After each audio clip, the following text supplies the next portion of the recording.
dakuin natin ito kay Banat Bay. Napanood ko lang, ipinasa lang din ho sa akin, mga kababayan. Paano mo? O eto, vlogger ng mga DDS, no? Puring-puri ang mga DDS dito, mga kababayan. Puring-puri ang mga yan, dyan. Kaila Lopez, no? Nagwa-water cannon din po tayo, Mr. Chair. Sabi ni Lopez, nagwa-water cannon din tayo, Mr. Chair. Nung talagang tinatanong na ni Paduano, ano sinasabi mo na nagwa-water cannon? Kasi hindi ho totoo yun. Explain mo nga. Nataranta yung si Lopez, si Mark Lopez. Hindi na alam kung ano sasabihin. Mr. Chair, the water cannon po is a facility. Dito muna tayo kay Banat Bay. Sabi ni Maxip, sunog si Banat Bay kay Attorney Claire Castro. Totoo naman ho. You cannot prove itong statement na ito. Walang utos galing sa taas. Kasi ang pinag-uusapan dito, mga boss chief amoser, no? Ang gusto nilang ipunto, yung mga tagapagbalita daw po ay inuutusan o may utos galing po sa Malacanang. Yun, direktahin na natin yung kung ano sinasabi nilang galing sa taas.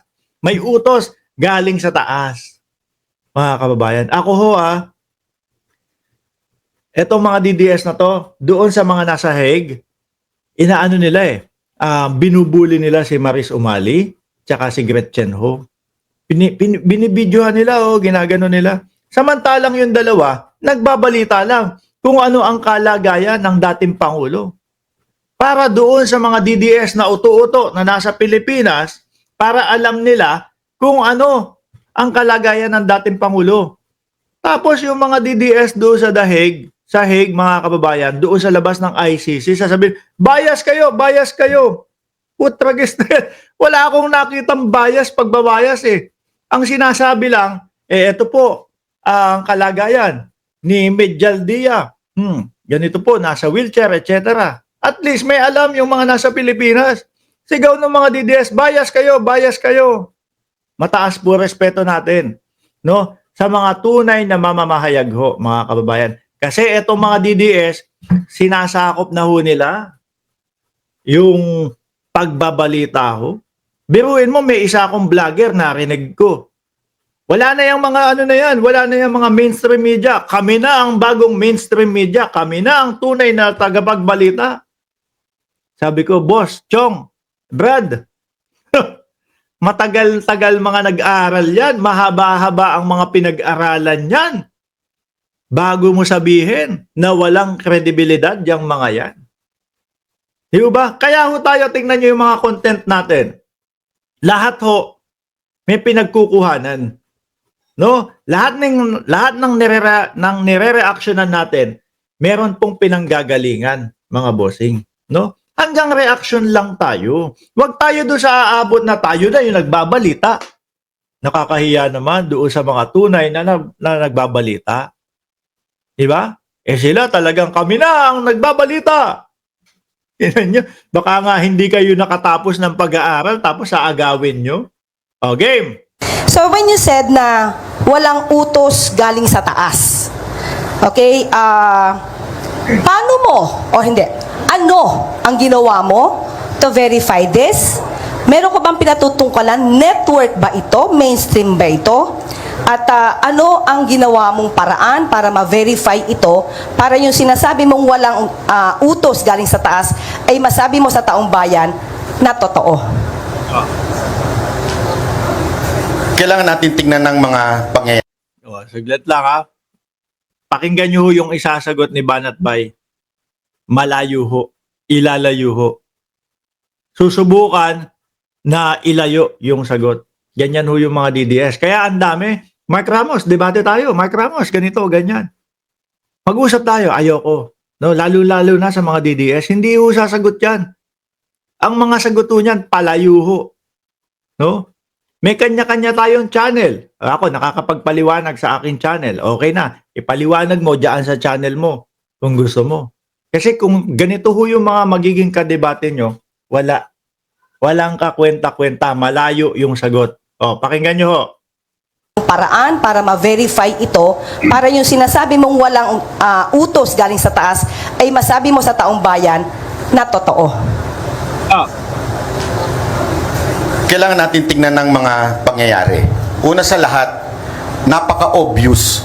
Obvious sa social media, lumabas, kung ito yung pinatutukuyan niyo, ma'am, na may baril po ang mga pulis. Yan, ang layo na. May mga baril po ang mga polis. Iba na yung sinasabi, mga kababayan. Ang tanong sa kanya, kung ano ang ginawa mo. Umabot na po doon sa may baril po ang mga pulis. Excuse me po, I would like to cut Mr. Byron. Apa. My only question is, ano ang ginawa mo to verify na walang galing na utos o walang utos na galing sa taas? We don't have to mention the event. I just want to know ano yung ginawa mo para malaman mo kung may katotohanan na walang utos sa taas.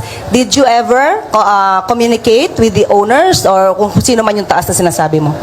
ma'am, pinapaliwanan ko nga po, bago po ako naputol, pinapaliwanan ko, Hindi uubra sa ganun sa ganyan yung mga debate na ilalayo mo, yung magpapaliwanag ka. Sa debate, kung ano ang tanong, siya ang sagot. Rektahin mo. Kung ang tanong 1 plus 1, sagot dyan 2. Rektahin mo yung sagot. Hindi yung pasikot-sikot. No? Hindi ho yung mga pasikot-sikot. Ganyan ho ang style ng mga DDS na yan, mga kababayan. na mga yung circumstances, sa tingin ko, opinion ko, ay organisadong hindi po Sandali binanggit niya, opinion niya. Oh, sa tingin niya. pinalabas sa mainstream media yung reaksyon na sandali, may mali ata doon sa sinabi ng ating Pangulo. So it's only your opinion. So you do not have any proof to prove na walang utos galing sa taas kasi yun yung sinabi mo and you're making it factual. So as of the moment, it's just your opinion, correct? Ma'am, wala po akong sinabi na factual. Paulit-ulit ko po sinasabi na it is my Kasi pag sila nagbalita, gusto na ipamuka sa sambayan ng Pilipino. Ito ang katotohanan yung sinasabi namin. Di ba? opinion. No, kanina po sinabi niyo po kanina na meron kayong nakausap at sinabi na hindi yan na ilabas dahil ang sabi, walang utos galing sa taas. So is that your opinion? Ma'am, wala po ako Nung pinapanood ko yan, nagsusulat si Atty. Claire Castro. Kada mga binibitawan nung mga nandoon, sinusulat ni Atty. Claire Castro, mga boss. sinabing may nakausap ako. So in other words, is that your opinion? Yes, ma'am. It's So my opinion. this is not factual. Yes, So you ma'am. cannot prove itong statement mo na walang utos galing sa taas. Yes, ma'am. Ang sinasabi ko nga po ay paulit-ulit, kanina pa po, ay opinion po lamang ito. Kahit po ako nagbablog po, laging nagre-react lamang po ako sa balita ng mainstream at sinasabi ko pong ito ay aking opinion. Ay, naku po, mga kababayan. Yan po ang mapapala natin. Ipapahamak po tayo ng mga ganyang tao. No, kaya tayo, yung mga mamamayang Pilipino, pipiliin nyo po yung inyong mga pinapakinggan. Baka inuuto na lang kayo niyan. Hanggang sa umabot na kayo ay magmukhang mga utu-uto na. Di ba? Sabi ni Ginger Cat, ayun, puro opinion pala. Si Byron, walang facts. Sabi ni Maxape, puro DDS na doon habang pinanonood ko yan. Di ba? Sabi ni Ginger Cat, puro Lord Byron, bobo. Sabi, yan, nagkomento. Anyway, mga kababayan, paano po? Magpapaalam na ako. 1.5 oras na din ho tayo nagtatalakayan dito, mga Boss Chief Amo, sir. 2,000 manonood. Maraming salamat po sa pag-stay nyo dito sa Mark Ramos channel. No? Simpleng pagpindot lang po ng like, subscribe, and share ang inihiling ko sa inyo. Maraming salamat and God bless po sa ating